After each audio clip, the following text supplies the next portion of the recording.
दोस्तों कैसे हैं आप। जैसा कि मैं आपको पहले ही बता चुकी हूँ कि हमारी इंडियन हिस्ट्री में ऐसे कई योद्धा रहे हैं जिनको हिस्ट्री में कहीं जगह नहीं मिली, लेकिन अब जब हमको उनके बारे में पता चल रहा है तो हमारा फर्ज बनता है कि हम आपको भी उनके बारे में बताएं। आज की वीडियो में हम ऐसे योद्धा की बात करेंगे जिनकी दहशत से मुगल साम्राज्य भी कांपता था।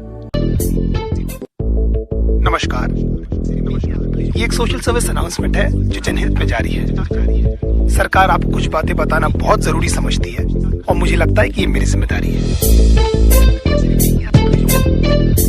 मैं काफिर आपका स्वागत करती हूँ आपके अपने यूट्यूब चैनल काफिर के दुनिया।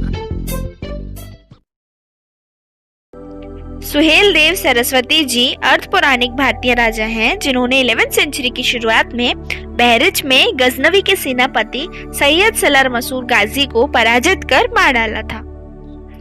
सुहेल देव सरस्वती राजा के सबसे बड़े पुत्र थे और वहीं मोहम्मद गजनवी का भतीजा सैयद सलार मसूद गाजी ने 16 वर्ष की उम्र में सिंधु नदी पार कर भारत पर हमला किया और पंजाब, दिल्ली, मेरठ और अंत में सतरक पर विजय प्राप्त कर ली और यहीं अपने मुख्यालय की स्थापना की और लोकल राजा को हराने के लिए सेना भेजने लगे। सैयद सैफ उद्दीन और मियां रजब को बहरिच भेजा गया, जहां के हिंदू राजाओं ने एक नीति के तहत युद्ध किया, पर वो दुर्भाग्य से युद्ध में हार गए।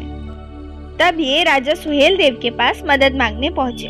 राजा सुहेल देव में 1931 को इनकी मदद करने के लिए खड़े हो गए और सलार मसूद की सेना को इतनी बुरी तरह धोया कि 150 साल तक कोई भी अफगान की सेना हिम्मत नहीं जुटा पाई हिंदुस्तान आने की। आइए देखते हैं राजा सुहेल देव और सलार मसूद के बीच हुए ये युद्ध को।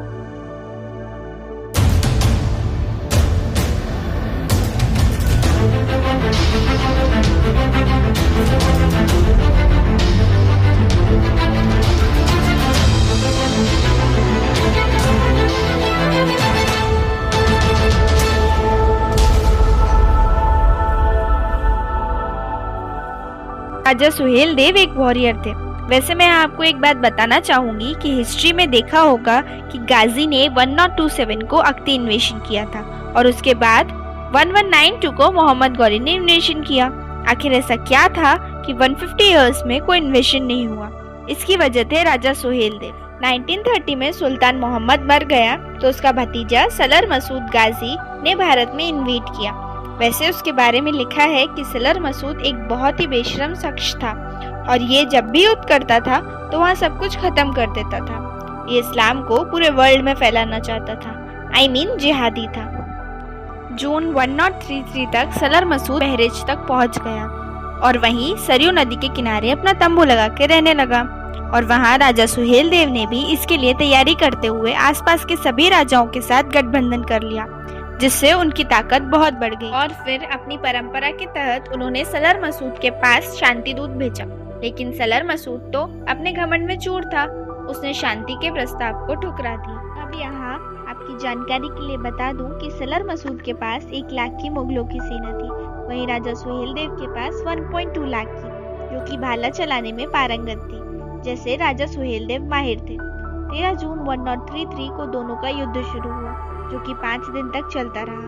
ये युद्ध सलार मसूद के लिए काफी मुश्किल युद्ध था, बिकॉज सुहेल देव की सेना गाजर मूली की तरह मसूद की सेना का कत्ल कर रही थी और उन्हें पीछे खदेड़ते जा रही थी। इस बात को सलार मसूद हजम न कर पाया और उसने रात के अंधेरे में सुहेल देव की सेना पे हमला कर दिया, जिसका मुंह तोड़ जवाब सुहेल देव की सेना ने दिया और अगली सुबह सलार मसूद को अपने भाले से 72 हुरों के पास पहुंचा दिया। वैसे राजा सुहेल देव ने यह 1027 से 1077 तक शासन किया और इनकी टेरिटरी गोरखपुर से लेके सीतापुर तक की थी, जो कि एक बहुत बड़ी एम्पायर थी।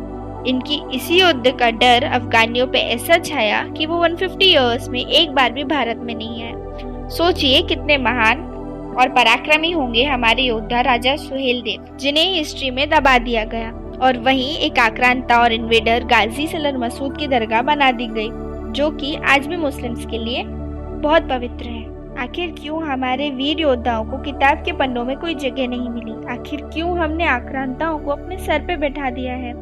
शायद यही वजह है जब हम सेक्युलरिज्म की पिपड़ी बजाते हैं और जहां मुगलों ने हमारे भारत में आके यहाँ के लोगों को लूटा है, उनकी बहन बेटी बीवियों की इज्जत को तार तार किया, लेकिन आज ये हमारे हिस्ट्री के हीरो बन गए और हमारे असली हीरोज गुमनामी का शिकार हो गए हैं। वैसे आज मुझे एक सवाल का जवाब तो मिल गया, जो मैं आपको एक कहावत से समझाने की कोशिश करती हूँ। बोए पेड़ बबूल को तो आम कहाँ से हुए।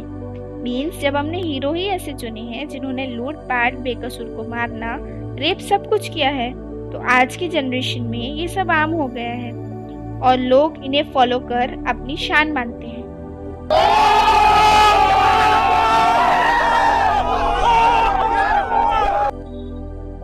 तो दोस्तों, कैसी रही आज की वीडियो? अगर आपको वीडियो पसंद आई हो तो इसे लाइक, शेयर और चैनल को सब्सक्राइब जरूर करें।